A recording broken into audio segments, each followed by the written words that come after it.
Jadi amalan pertama pasca salat, Assalamualaikum warahmatullah, Assalamualaikum warahmatullah. Anda mau lengkapi sampai wabarakatuh boleh, gitu kan? Anda mau Assalamualaikum sampai situ boleh. Jadi boleh singkat Assalamualaikum, boleh. Kalau di madzhab Maliki itu biasanya yang salam pertama Assalamualaikum, kemudian yang kedua Assalamualaikum warahmatullah, ya. Kalau Anda mau Assalamualaikum warahmatullah boleh, sampai wabarakatuh juga boleh, ya. Itu luas sekali babnya, sudah saya terangkan di bab fikih salat yang lalu. Lalu setelah itu apa amalannya? Sejenak, ya, kemudian langsung kita beristighfar kepada Allah 3 kali, ya, 3 kali. Yang paling singkat, yang paling pendek tadi dikonfirmasi di syarah, gitu kan. Bagaimana bacaannya? Maka Nabi pernah menyontohkan yang paling singkatnya astagfirullah, astagfirullah, astagfirullah. Itu yang paling singkatnya. Jadi kalau kita selesai salat, misalkan ada salam, kemudian kita istighfar astagfirullah, astagfirullah, astagfirullah. Kalau kita mau misalnya lengkapi juga, ya, dengan mau panjangkan misalnya boleh astagfirullahaladzim, astagfirullahaladzim, astagfirullahaladzim. Nanti ada terusannya tuh, alladzi la ilaha illa huwal hayyul qayyum wa atubu ilaih. Boleh, ya.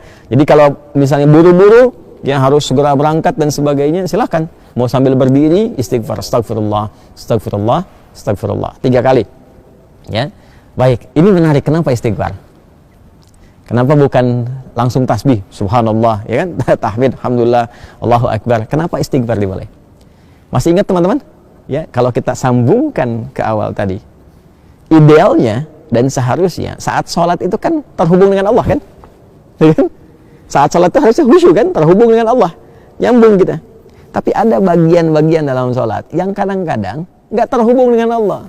Bahkan dimulai dari takbir pun kadang-kadang sedang nggak nyambung, ya tahu-tahu udah waladolin gitu kan. Padahal tadinya baru takbir tuh, ya tahu-tahu baru sadar udah waladolin kan, amin tuh, ya. Nah, itu sesuatu yang kurang dan akan dilengkapi. Maka ketika akan melengkapi, adab pertama kita minta ampun dulu sama Allah. Seakan-akan kita mengatakan begini, ya Allah, ampuni hamba yang seharusnya tadi dalam sholat, ya, hamba bisa maksimal terhubung denganmu, tapi ada bagian-bagian tertentu yang kurang maksimal. Maka sebagai adab kita istighfar. Astagfirullah, ya Allah saya minta ampun, ya Allah saya minta ampun. Ini kaitan dengan sholatnya. Ya, ini kaitan dengan sholatnya. Ini bagian yang pertama. Baik. Yang kedua, ada kaitan juga nanti dengan pembuka kedoa. Pembuka kedoa. Karena doa ini doa yang terbaik itu salah satunya adalah doa yang dimulai dengan istighfar. Doa yang dimulai dengan istighfar. Karena doa itu spiritnya begini. Doa itu kan permohonan yang paling suci, bersih. Nah, akan sampainya kepada Allah yang maha suci. Sedangkan sifat Allah dalam menerima doa disebutkan oleh Nabi, innallaha thayyibun la yaqbalu illa thayyiba. Allah itu maha baik, maha suci, tidak menerima kecuali yang baik-baik saja. Ya, maka permohonan yang baik itu akan sampai kepada Allah yang maha baik jika hatinya baik dan jika dirinya baik. Makanya ada orang-orang yang ketika bermohon kepada Allah, dicontohkan oleh Nabi, dulu ada orang-orang, saya katakan langsung hadis Nabi saja, ya. Qala Rasulullah sallallahu alaihi wasallam bima ma'na atau kama qala Rasulullah sallallahu alaihi wasallam, thumma dzakara ar-rajula ash'atha aghbara yutilu as-safara, ya kan? Yamuddu yadayhi ila as-sama'i fayaqulu ya Rabb, ya Rabb. Faqala Rasulullah sallallahu alaihi wasallam anna yustajabu li dzalika famat'amuhu haramun wa mashrabu haramun wa ghudhiya biharamun fa anna yustajabu lidzalik. Nabi mengisahkan seorang lelaki yang menempuh perjalanan panjang yang diniatkan untuk menaati Allah, itu berpotensi mengabulkan doa. Makanya kalau sedang safar banyak berdoa. Safar ke yang baik-baik, ya, bukan safar ke tempat-tempat gak jelas, itu kan. Kemudian setelah itu sampai di situ dia mengangkat tangannya. Orang yang mengangkat tangan untuk berdoa, kata Nabi, innallaha hayyun karibun. Sungguh Allah itu sangat maha mulia dan sangat maha memahami, ya, keadaan hambanya. Ya, maka ketika hambanya mengangkat tangannya, sulit, ya, untuk tidak terkabul doanya. Cepat bagi Allah mengabulkan doa. Demikian terjemah bebasnya kurang lebih seperti itu. Kemudian dia berkata, ya Rabb, ya Rabb, memohon dengan al-asma'ul husna. Al-asma'ul husna. Memohon dengan al-asma'ul husna mempercepat terkabul doa. Seperti Quran surah ke-17 Al-Isra di ayat 110.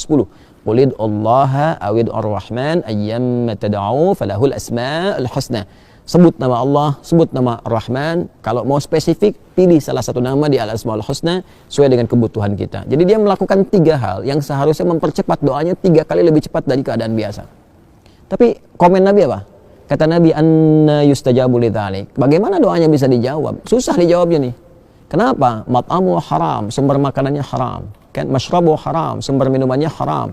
Ya, kemudian juga maaf malbasu haram, pakaiannya haram, wa ghudhiya biharamin, dan perangkat hidupnya haram. Anna yustajabu lidzalik. Jadi yang haram-haram yang bisa bersumber dari maksiat, dari kesalahan itu menutup, kadang-kadang jadi hijab. Ya, semakin tinggi, semakin kuat pekerjaan haramnya, semakin tebal penutupnya. Ya, semakin tebal penutupnya. Tapi kalau haram-haram dosa-dosanya misalnya kecil-kecil, tipis tuh sekatnya. Ya, kalau tipis kan cahaya masih bisa tembus kan. Tapi kalau tebal kan mantul. Itu ilustrasinya begitu. Ya, sedangkan Allah kan pemberi cahaya, nurun ala nur. Ya, cahaya nggak bisa nyampe tuh kalau Allah berikan, nggak bisa tembus ke kitanya karena hatinya bermaksiat. Maka untuk membuka itu dengan istighfar. Astagfirullah, astagfirullah, astagfirullah. Makanya kalau orang rajin istighfar tuh, dulu saya pernah ceritakan kan, dan viral juga kisah ini ya, di berbagai kesempatan. Orang rajin istighfar itu kadang-kadang belum minta, Allah sudah kabulkan. Saya tidak harus mengulang tentang kisah tukang roti ya, dan sebagainya gitu. Tapi itu indah sekali, latihan deh, latihan. Sampai istighfar itu di kebiasaan, bukan hanya pasca salat. Ya, di jalan bisa istighfar, duduk di mobil bisa istighfar. Ya, kemudian kita kadang merenung bisa istighfar. Itu kalau sudah menyatu dengan kepribadian kita, masya Allah, enak itu, enak, tenang, nyaman. Latihannya salat. Jadi istighfar memberikan fungsi sebagai adab permohonan ampunan kepada Allah karena mungkin tadi tidak sempurna dalam salat, ya kan? Lalu dengan kasih Allah itu diberikan pemaafan dan disempurnakan. Lalu yang kedua, pembuka untuk menyampaikan permohonan dalam doa kepada Allah yang barangkali karena kondisi tidak terkoneksi tadi, ya belum mampu, ya kita menyampaikannya sehingga tidak terjawab dengan maksimal, ya kan? Ya, karena itulah setelah sholat kita beristighfar, pembuka itu dicerahkan dulu hatinya, ditenangkan, lalu memohon. Makanya orang kalau udah istighfar, mintanya itu, apalagi kalau air matanya mengalir, doanya lebih khusyuk dipanjatkan dibandingkan dengan langsung berdoa begitu saja. Gak percaya silahkan Anda cek tuh. Ya, ingat dosanya apa, ininya apa, ngalir air mata, minta itu seketika tuh cepat sentuhannya ke jiwa. Nah, karena itu nanti bab doanya terletaknya setelah itu. Setelah istighfar itu nanti ada doa pembuka dulu, ya. Nah, karena itulah setelah Anda berdoa, ya kan? Setelah Anda istighfar, ya kita istighfar, astagfirullah, astagfirullah. Kalau mau dilengkapi silahkan, astagfirullahaladzim, astagfirullahaladzim, astagfirullahaladzim. Kalau astagfirullah itu yang paling pendek ya. Memahaminya jangan begini. Nabi kan katakannya astagfirullah, jadi harus begitu, tidak. Hadis yang lain banyak juga, satukan ke situ, ini baru satu hadis. Ya, dan astagfirullah kalimatnya itu syarah hadisnya. Syarah hadis ketika dikonfirmasi, hadis pokoknya mengatakan istighfar dan beristighfar 3 kali. Nggak disebutkan bagaimana caranya. Kalau kita ngaji hadis kita temukan ada 3 nih, versi yang pendek, versi menengah, versi yang panjang. Ya, memahaminya bagaimana? Kalau sedang buru-buru, ya kalau mau singkat astagfirullah, astagfirullah, astagfirullah.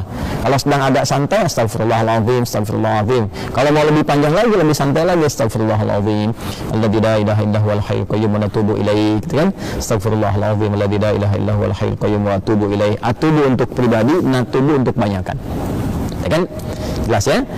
Jadi itu yang bisa kita katakan. Tapi 3 kali ini maksudnya sampai merasakan ke jiwa, bukan cuma di lisan. Ya, lihat, zikir itu sampai ingat, bukan sampai keluar. Jadi sampai ingat ya, sampai betul kalimat yang kita ucapkan mengingatkan kita dengan atau menyambungkan kita dengan Allah Subhanahu wa taala. Astagfirullah, astagfirullah, astagfirullah. Rasakan di hati kita sampai tembus ke jiwa.